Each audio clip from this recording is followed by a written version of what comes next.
අපේ ගෙදර කට්ටිය මට හැම වෙලෙම කිව්වේ පුළුවන් තරම් දෙයක් කරන්න කියන එක තමයි. මට හොඳ ටීම් එකක් ඉන්නවා. ඒ ටීම් එක මට සෑහෙන සපෝට් එකක් දුන්නා මේ තැනට එන්න. අපි හැම වෙලෙම ක්ලයන්ට්ගේ බජට් එකට තමයි ඩිසයින් එකක් කරන්න හදන්නේ. මොකද අද දවසේ ගත්තාම ආසෙල වයිටල්ම ෆැක්ටර් එක තමයි බජට් එක කියන එක. ඕනෑම ප්‍රොජෙක්ට් එකක ඕනෑම ක්ලයන්ට් කෙනෙක් එක්ක අපිට ෆ්ලෙක්සිබල් ලිටි එක තියාගෙන අපිට ප්‍රොජෙක්ට් එකක් කරන්න පුළුවන්. ඉස්සෙල්ලාම හරි බ්‍රීෆ් එකක් ලියා ගන්න ඕනේ. බ්‍රීෆ් එකක් කරගෙන Tamanට ඕනේ කරන්නේ මොනවද කියන එක ඉස්සෙල්ලා ලියා ගන්න ඕනේ. එතකොට හරි ටීම් එක දාලා හරියට ප්‍රොජෙක්ට් එක ඩිසයින් කරලා කරොත් තමයි ඔය මම කියන විදිහට ප්‍රොජෙක්ට් එක ඩිසයින් කරගන්න පුළුවන් වෙන්නේ හරියට. ඒකට හේතුව තමයි ඩොලර් එකේ ගාණ වෙනස් වෙනකොට සිමෙන්ති කොට්ටේ ගාණ වෙනස් වෙනවා. ඒවා හැම එකම වෙනස් වෙනකොට ලේබර් එකේ රේට් එක වෙනස් වෙනවා. මම හිතන්නේ ගෘහ නිර්මාණ ශිල්පියෙක් හෝ වේවා ඉන්ටීරියර් ඩිසයිනර් කෙනෙක් හෝ වේවා think out of the box තමයි. අපි 아무තු විදියකට හිතන්න ඕනේ හැම ප්‍රශ්නයක් ගැනම. අපි හිතේ බලාපොරොත්තුවක් තියාගත්තොත් විතරයි අපිට කවදාද දවසක අපිට ගමනක් යන්න පුළුවන්.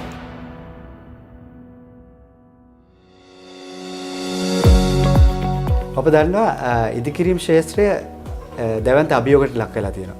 ඒ වගේම ඉතිහාසයේ තරුණම කඩාවැටීමට ලක් වෙලා තියෙනවා. ඉතින් මේ අභියෝගයට මුහුණ දෙන්න කෙසේද කියලා සාකච්ඡා කරන්න අපි අද බලාපොරොත්තු වෙනවා. ඒ සම්බන්ධයෙන් සාකච්ඡා කරන්න අපි ක්ෂේත්‍රයේ දැවන්තයෙකුට ආරාධනා කරා. ඔහු වරලත් වාස්තු විද්‍යාඥ චින්තක දායරත්න මහතා. ආයිබෝන් සර්. ඔව් අතරම මේ ක්ෂේත්‍රයේ දැවන්තයෙක් වුණාට අපි කතා කරන්නේ අතන චින්තක අයියා කියලා තමයි අපි සාමාන්‍ය කතා කරන්නේ. ඉතින් චින්තකය අතරම මේ මුලින්ම අපි දැනගන්න කැමති ඔබතුමාගේ මේ ආකිටෙක්ට්ස් නැත්නම් මේ වාස්තු විද්‍යාඥ ඒ ක්ෂේත්‍රයට ඔය යොමු වුණේ කොහොමද? අසල දැන් මම මුලින්ම කියනකොට මම ගමකින් එන්නේ. මම දිවුලපිටියේ එන්නේ තමයි මගේ ගම. එතකොට මම ගමේ ඉස්කෝලේකට තමයි මුලින්ම ඉස්කෝලේ යන්නේ. ඒතකොට දැන් ගොඩක් වෙලාවට ගත්තොත් ළමයෙකුට ගත්තොත් එයාගේ පොඩි කාලේ යාට තියෙනවා ගෝල් එකක්, ඇම්බිෂන් එකක්. එයාට තිබුණ නැත්නම් එයාගේ ගෙදර කට්ටියට හරිවත් තියෙනවා. දොස්තර කෙනෙක් වෙන්න ඕනේ, ඉංජිනේරුවෙක් වෙන්න ඕනේ. එහෙම තමයි ඒක තියෙන්නේ. හැබැයි මම මගේ කතාව ගත්තාම එහෙම දෙයක් තිබුණේ නැහැ. මම ඇත්තටම ඒ දවස්වල මම අධ්‍යාපනයේට එහෙම ගොඩක් හොඳ ඉගෙන ගත්ත ළමයෙක් නෙමෙයි. 40 දෙනෙක් හිටපු පන්තිය මම 36 වෙනි හැම පාරකම. ඉතින් ගොඩක් වෙලාවට අපේ ගෙදර කට්ටිය මට හැම වෙලෙම කිව්වේ පුළුවන් තරම් දෙයක් කරන්න කියන එක තමයි මට හැම වෙලෙම කිව්වේ. හැබැයි මොකද්ද කරන්න කියන එක හැම වෙලෙම කිව්වේ නැහැ.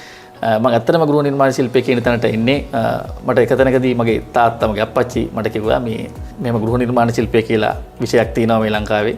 ඒකට ඒක කරොත් ඔයාලට හරියයි. මොකද මට ගොඩක් කරලා මට පොඩ්ඩක් හරි දෙයක් පුළුවන් වෙලා තිබුණා නම් තිබුණේ සාමාන්‍යයෙන් ආර්ට් පැත්තෙන් මට පොඩ්ඩක් දෙයක් පුළුවන්කම තිබුණා. ඒක තමයි මට පුළුවන්කමක් තිබුණේ එකම දේ ඒ කාලේ.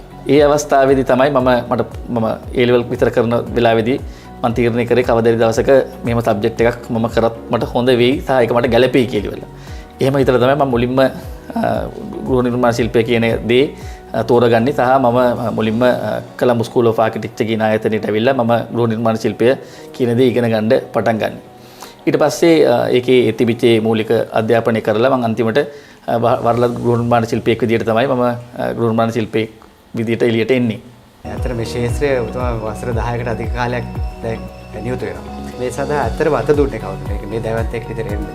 මුලින්ම සෙල්ල අර හැමතැනම වගේ මම හිතන්නේ මගේ පවුලේ මගේ අම්මා මගේ තාත්තා සහ මගේ බිරිඳ සහ මගේ පවුල කියන කට්ටිය තමයි මට මුලින්ම මේකට ගොඩක් උදව් කරන්නේ. ඊට අමතරව මට හිටපු ක්ලයන්ට්ස්ලා මේකට මට මුලින්ම පළවෙනි වැඩේ දුන්න වෙලාවේ සිට අද දක්වා හිටපු හැම ක්ලයන්ට්ස්ලාම මට සෑහෙන සපෝට් එකක් දුන්නා මේ තැනට එන්න. ඒ ඔක්කොටම වැඩිය මගේ ටීම් එක. ඒ කියන්නේ මට හොඳ ටීම් එකක් ඉන්නවා. ඒ ටීම් එක මට සෑහෙන සපෝට් එකක් දුන්නා මේ තැනට එන්න. මේක මම කියන්න ඕනේ දෙන්නෙක් ඉන්නවා අසේල. ඒ තමයි වරලත් ගෘහ නිර්මාණ ශිල්පී රංග දයාසේන සහ වරලත් ගෘහ නිර්මාණ ශිල්පී තමාරා විජේපාල කියන ගෘහ නිර්මාණ ශිල්පීන් දෙදෙනා. මම පළවෙනි ඉයර් එකේ ඉඳලා මම 7th year වෙනකන් ඒ ආපු මගේ ගමනේ මට එක තැනකවත් වරදින් නැති වෙන්න මට උදව් කරේ ඒ රංග දයාසේන කියන ඒ මහා පෞරුෂය. තමයි මට මේක ඇත්තටම ඉගෙනුවේ. ගෘහ නිර්මාණ ශිල්පය කියලා දෙයක් මම දන්නවා නම් මට ඒක ඉගෙනුවේ රංග දයාසේන. ඊට අමතරව මම කිව්වා වගේ අර තමාරා විජේපාල කියන ඒ ගෘහ නිර්මාණ ශිල්පිනිය එයා තමයි මට 7th year මගේ අන්තිම ඉයර් එකේදී මට මේක ඉගෙනුවේ. සහ මම චාටර්ඩ් එක ගන්නකම් ඒ කරපු උදව් දෙක හින්දා තමයි මම අද දවසේ මේ විදිහට ඉන්නේ. C+ ඩිසයින් ආයතනය ගැන සහ ඒ විශේෂත්වය ගැන සඳහන් කරොත්. අසල මුලින්ම කියනකොට මම දැනට අවුරුදු 10කට කලින් තමයි මම මේක පටන් ගන්නෙ. එතකොට අපි C+ ඩිසයින් කියන මේ ආයතනයේ අපි මුලින්ම සේවක දෙන්නෙක්ගෙන් තමයි පටන් ගන්නෙ. මම සහ මගේ මේ මුලින්ම හිටපු සේවක දෙන්න අදටත් මගෙත් එක්ක ඉන්නවා ජනක සහ ප්‍රභාත් කියන ආකිටෙක්ට්ලා විදියට. අද වෙනකොට අපි 26 දෙනෙක් අපේ ටීම් එකේ ඉන්නවා. ඒතර අපි කරන්නේ ආකිටෙක්චරල් කොන්සෝටියම් සර්විස් කියන එක සහ ඉන්ටීරියර් ඩිසයින් කියන එක තමයි අපි වැඩිපුරම කරන්නේ. එතකොට අපේ තියෙන විශේෂත්වය විදිහට ගත්තාම මම කිව්වොත් එම අපිට හේතු කීපයක් තියෙනවා. පළවෙනි එක තමයි අපි මොඩර්න් ඩිසයින් එකක් තමයි අපි හැම වෙලෙම දාන්න උත්සාහ කරන්නේ. අපි මොන જાතියක ප්‍රොජෙක්ට් එකක් කරත්, ඒක ගෙදරක් වුණත්, හොටෙල් එකක් වුණත්, හොස්පිටල් එකක් වුණත්, ඉන්ටීරියර් එකක් කරත් අපි හැම වෙලෙම බලන්නේ මොඩර්න් ඩිසයින් එකක් තමයි ක්ලයන්ට් දාන්න. ඊළඟ විශේෂත්වය තමයි අපි හැම වෙලෙම ක්ලයන්ට්ගේ බජට් එකට තමයි ඩිසයින් එකක් කරන්න හදන්නේ. මොකද අද දවසේ ගත්තාම ආසෙල වයිටල්ම ෆැක්ටර් එක තමයි බජට් එක කියන එක. ක්ලයන්ට් කෙනෙකුට හැම වෙලෙම බජට් එකක් කියලා එකක් තියෙනවා. ක්ලයන්ට් ඇවිල්ලා කිව්වොත් එම මගේ අතේ තියෙන්නේ 10 මිලියන් තමයි කියලා ඉවරලා මගේ ප්‍රොජෙක්ට් එක මේක තමයි කියලා කිව්වොත් අපිට හොඳ හැකියාවක් තියෙනවා ඒ කියන බජට් එකට හරියන විදිහට ඩිසයින් එකක් කරන්න. මොකද ප්‍රොජෙක්ට් එකක් වරදින්න තියෙන තැන ලොකුම තැන තමයි ওই බජට් එක කියන එක අවුට් ගියොත් තමයි ප්‍රොජෙක්ට් එක ගොඩක් වෙලාවට වරදින්න තියෙන අවස්ථාව තියෙන්නේ. ඊට පස්සේ අපේ තියෙන විශේෂත්වය තමයි අපි ටෝටල් කොන්සෝටියම් සර්විස් එකම කරනවා සහ අපේ මුළු ටීම් එකම අපිත් එක්ක ඉන්නවා. ඒකද අදහස් කරන්නේ ප්ලෑන් එකක් අඳින්න චාටර්ඩ් ආකිටෙක්ට් කෙනෙක්, ස්ට්‍රක්චර් එක ඩිසයින් කරන්න චාටර්ඩ් ස්ට්‍රක්චරල් ඉන්ජිනියර් කෙනෙක්, ඉලෙක්ට්‍රිකල් එක ඩිසයින් කරන්න චාටර්ඩ් ඉලෙක්ට්‍රිකල් ඉන්ජිනියර් කෙනෙක්, සහ ක්වොන්ටිටි සර්වේයින් එක කරන්න ක්වොන්ටිටි සර්වේ කෙනෙක්, ඉන්ටීරියර් ඩිසයින් එක කරන්න ඉන්ටීරියර් ඩිසයිනර් කෙනෙක්, සහ ඊට අමතරව අපි ගොඩක් වෙලාවට හොටෙල් ඩිසයින් කරන හින්දා අපි ගාව කිචන් කන්සල්ටන්ට් කෙනෙක්, සහ ලෑන්ඩ්ස්කේප් ඩිසයිනර් කෙනෙක් ඉන්නවා. ඊට අමතරව අපි ප්‍රොජෙක්ට් මැනේජ්මන්ට් කියන පාර්ට් එක අපි කරනවා. ඊට පස්සේ තියෙන විශේෂත්වය තමයි අපි හැම වෙලේම අපි ගොඩක් වෙලාවට ෆ්ලෙක්සිබල් කියලා තමයි කියන්නේ. ඒ කියන්නේ අපිට ඕනෑම ප්‍රොජෙක්ට් එකක ඕනෑම ක්ලයන්ට් කෙනෙක් එක්ක අපිට ෆ්ලෙක්සිබල් ලිටි එක තියාගෙන අපිට ප්‍රොජෙක්ට් එකක් කරන්න පුළුවන්.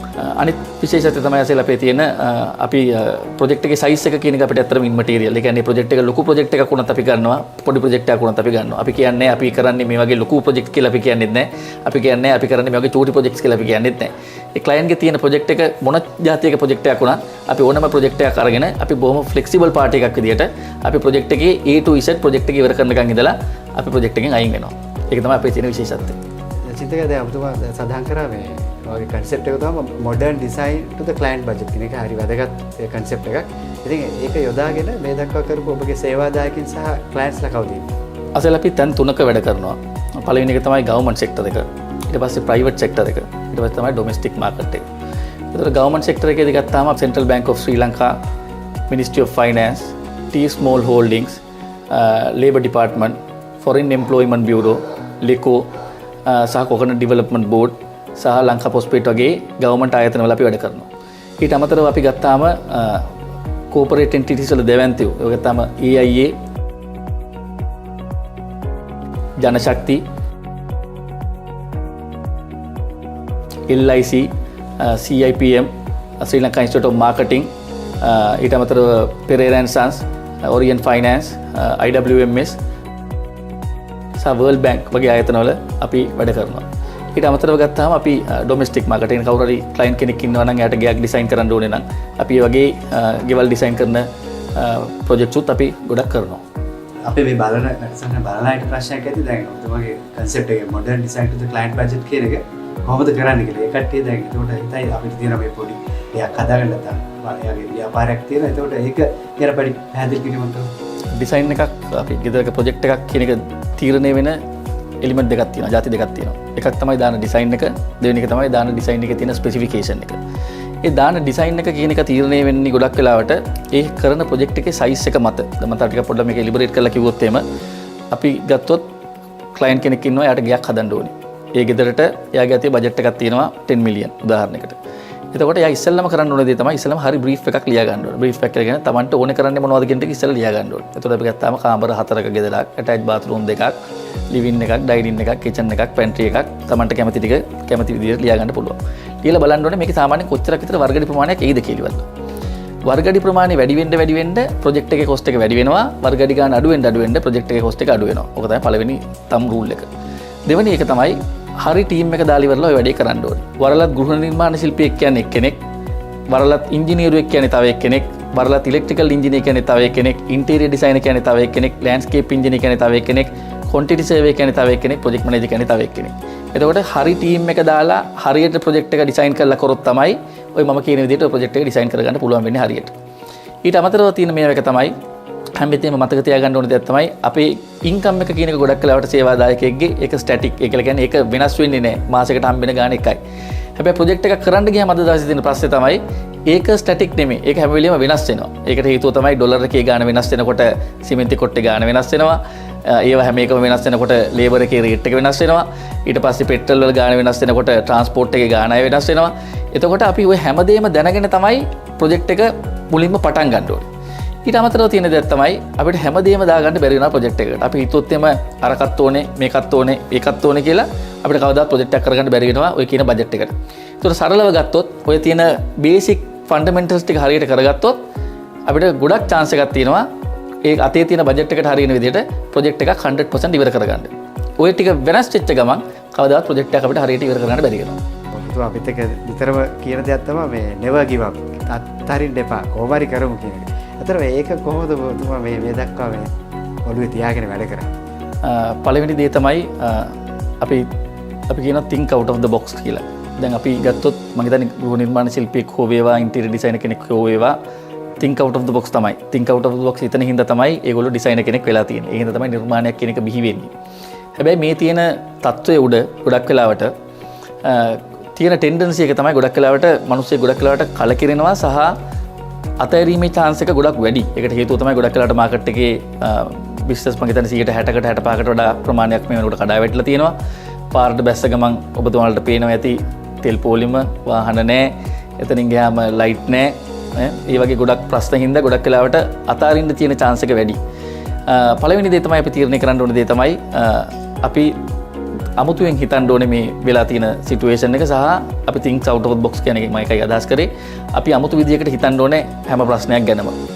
ඊට පස්සේ මම කියන්න ඕනේ දෙයක් තමයි ඒක තමයි මම ජීවිතේ මම ගොඩක් වෙලාවට මම බිලීව් කරන දේ මගේ මේ ආපු ගමනේ. ඒක තමයි hope is stronger than fear. ඒ කියන්නේ අපි බය වුණොත් අපිට කිසිම දෙයක් වෙන්නේ නැහැ. අපේ හිතේ බලාපොරොත්තුවක් තියාගත්තොත් විතරයි අපිට කවදාද දවසක අපිට ගමනක් යන්න පුළුවන්. ඒ විදියට කරොත් මේ එන සහ ඉන්න ඕන දෙයකට මම හිතන්නේ මේ තියෙන එකක්වත් අභියෝග නෙමේ. මේ කොයිලා කර මේක ඉවර වෙයි. ඉවර වෙන දවස් වෙනකම් මේක අපිට අල්ලන් ඉන්න පුළුවන් වෙයි. හැමදේම සිද්ධ වෙන්නේ තමන්ගේ තියෙන මයින්ඩ් සෙට් එක මත. තමන් පොසිටිව් හිතන හැම වාරයක් ගානෙම අපිට ඉස්සරහට යන්න පුළුවන්. අපි නෙගටිව් හිතන වාරයක් ගානේ අපිට පස්සට යන්න තමයි සිද්ධ වෙන්නේ. හැම වෙලෙම අපි පොසිටිව් තමයි හිතන්න ඕනේ. මොන දේ වුණත් මොන විදියට ආවත් අපි ඒක පොසිටිව් මේව කරන්න ඕනේ. ඒ වෙලෙම ඒත් එක්කම අපි හැම වෙලෙම අපේ හිතේ බලාපොරොත්තුව කියන එක අතාරින්න නැතුව තියාගන්න ඕනේ. බලාපොරොත්තුව සහ පොසිටිව්නස් කියන්නේ පොසිටිව් තින්කින් කියන දෙක තියෙන හැම පාරක් ගානෙම අපිට අපි බලාපොරොත්තු වෙච්ච ගමන ඉස්සරහට යන්න හැකියාව තියෙනවා. ඒක හැමෝටම පොදු දෙයක්. Hope is stronger than fear. බලාපොරොත්තු අතාරින්න එපා. ඔබේ ජීවිතය සහ බිස්නස් එක ඉදිරියට දියුණු කරගන්න ඔබේ බලාපොරොත්තු අතේ තියාගෙන ඉදිරියට කටයුතු කරන්න. ඉතින් අද දවසේ අපිත් එක්ක වැඩසටහනට සම්බන්ධ වුණේ වරලත් වාස්තු විද්‍යාඥ චින්තක දාරත් මහත්තයා. ඉතින් බෙහෙවින්ම ස්තුතිවන්ත වෙනවා ඔබගේ වටිනා කාලය අපේ වෙනුවෙන් විනෝද කරාට. මම හිතනවා එතුමා හරහා මේ ශාස්ත්‍රයේ අලුතෙන් පිරිසෙන්න ඉන්න අලුත් නවකයන්ට සහ මේ ශාස්ත්‍රයේ නියැලෙලා ඉන්න පිරිසට වැදගත් කරුණු රාශියක් අද ඔබට ලබා ගන්න හැකි වුණා කියලා. ඉතින් බොහොමත් ස්තුතියි අපිත් එක්ක අද සම්බන්ධ වුණාට.